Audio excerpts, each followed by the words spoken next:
we're now outside UBS, which is a major Swiss bank, which brings me to my first question really, which is, given that Switzerland is a tax haven, why does UBS need a branch in another tax haven? Yeah, Switzerland is definitely the biggest tax haven for managing offshore private banking, so offshore wealth that is managed outside the country of origin. Switzerland has 1/3 of world market in that, and UBS is worldwide the biggest private banks. But the banks that are playing these systems, they use different jurisdictions to do different things. And UBS has in Jersey registered 50 entities alone in Jersey. And due to the lack of transparency, you don't know exactly what they're doing. But if you just look at the name of some of these, you found where the capital is coming from. You have UBS Capital Americas North, UBS Capital Americas South, UBS Capital Germany. Other vehicles apparently have a link with the subprime crisis, such as UBS Property Holding Conduit Limited. It was founded in 2006 when UBS was massively expanding in US property derivatives. And then of course you have UBS Senior Executive Benefit Trust Limited, which of course shows that UBS managers know how to manage their bonuses tax efficiently. So there is no one jurisdiction against the other jurisdiction, Switzerland against Jersey.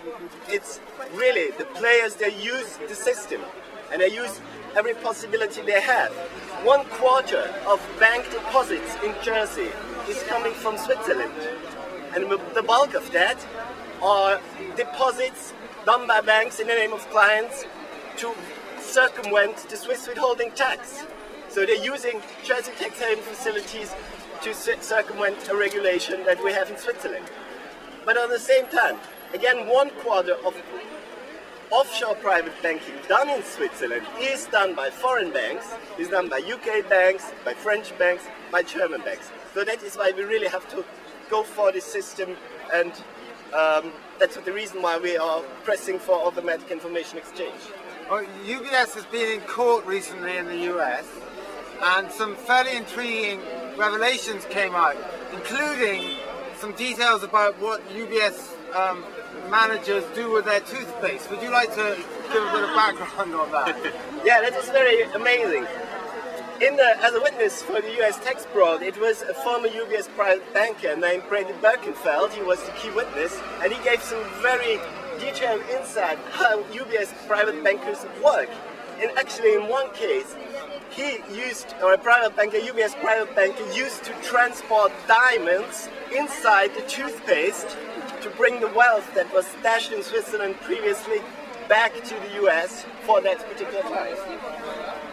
The issue of secrecy has been a lot discussed this morning, and it comes up whenever tax havens are mentioned. Now, you I think have a copy of a letter that was sent in 2003 in which UBS outlined its own policy on secrecy. Is that right? Yeah, actually it's a letter that again comes from the probe against UBS in the United States, and it's very revealing because it shows how UBS private bankers think, or private bankers in Switzerland in general. They wrote on January 24, 2003, they wrote to the United States client, reminding them that since 1939, UBS has been successfully in concealing account holder identities from United States authorities.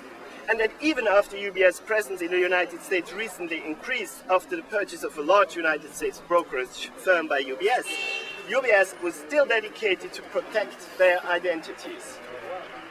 I gather that one name that really inspires a bit of fear in UBS is John Doe.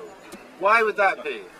Yes, well, UBS could only avoid being guilty in conspiracy against the people of the United States in the Birkenfeld case by actually entering into a deferred prosecution agreement. They had to pay a fine of $780 million US, and they had to hand over 200 to 300 United States client data to the US. That was actually done by an order by the federal government to break banking secrecy, to just hand those data over. They did this pretending that this would be tax fraud, and then they could do it. It wasn't, it was tax evasion, but they pretended it was tax fraud. Now, immediately after Switzerland, UBS had this agreement with the US authorities, there came a new claim for the to Switzerland in a civil suit to hand over all the clients' data of UBS clients. And the name of that summons is actually called John Doe summons. And the John Doe stands, it's just a fictitious name, but it stands for all the 52,000 UBS clients the US now want their data of. Well, the last question, and for news people here, there's some breaking news in the answer to this, so I get your cameras out. You come from Switzerland. Shouldn't you actually be campaigning in Switzerland rather than coming to here in Jersey? After all, Switzerland is the world's biggest offshore banking place. Well, actually, right now, I should be in Switzerland to celebrate, because it has been announced and it will be confirmed basically while we're speaking, that Switzerland is now actually adhering to the OECD standards, like Liechtenstein. Woo! So they are going to accept information exchange on demand in cases of tax evasion. We have been campaigning since 2002. We were actually the first organization in Switzerland, together with our partners, that put the finger on the issue of tax evasion, tax fraud, because that's the crucial distinction, tax evasion not being a crime in Switzerland, the crucial distinction that makes Switzerland a safe tax haven for tax evaders. Now, actually, this adherence to OECD standards is the first major step. It's a major crack, and we have all the reason to celebrate. Of course, we're not there yet. We demand automatic information exchange, and it leads to a lot more pressure from civil society worldwide and campaigning from us in Switzerland to get there. But we have reason to celebrate. Well done. Do you think, yes, congratulations, round of applause. Do you think that Switzerland moving on this will encourage others to do so? Well, actually what we have seen this week is that many others have moved. It was Germany with the information exchange agreement, it was Andorra, it was Liechtenstein, and also Singapore and Hong Kong announced something, and a lot of organizations are moving. Now I got the call, I hope it's confirmation. Yes?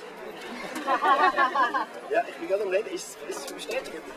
Okay, shall we? No, this is... Okay, it's confirmed. OECD standards. One last question. They've been saying the banks and governments have been saying, look, we can't do these OECD standards and so on. So what's this actually tell us? The fact that they're now all moving to shift a little bit.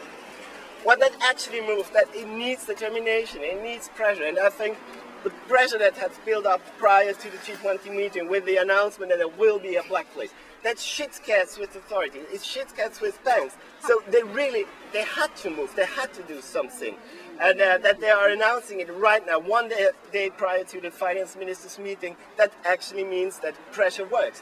And we all know how important the tax justice network has been in pushing the tax justice agenda in all the different countries. It wouldn't be there in the US, in Germany, in France without tax justice campaigners. And by building up the pressure on the governments and by those governments getting their act together and actually doing the threat to the blacklist for the G20 meeting, we have achieved major breakthroughs. So organising on these issues works? It works, it definitely. Okay, thank you very much. Let's move on to Deutsche Bank. Deutsche Bank.